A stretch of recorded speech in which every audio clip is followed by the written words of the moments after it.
We often say life isn't fair, and in many ways that's true. But fairness isn't just something we hope to receive, it's something we are called to give, especially when it is within our control.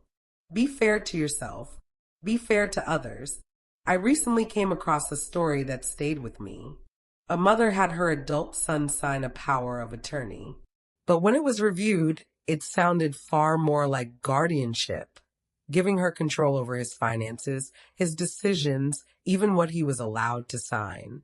Now, in the professional world, we are taught something very important: preserve autonomy for as long as possible.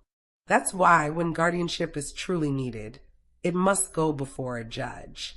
Evidence must be presented.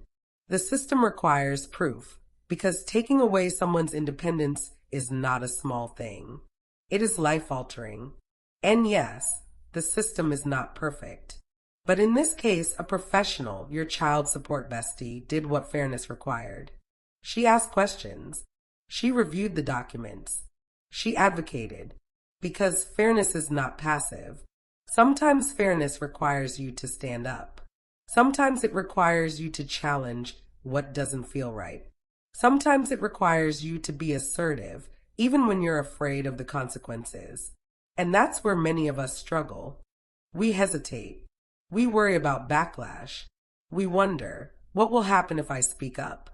But when we let fear silence us, we step away from our values. Fairness is not always comfortable, but it is always necessary. So I leave you with this.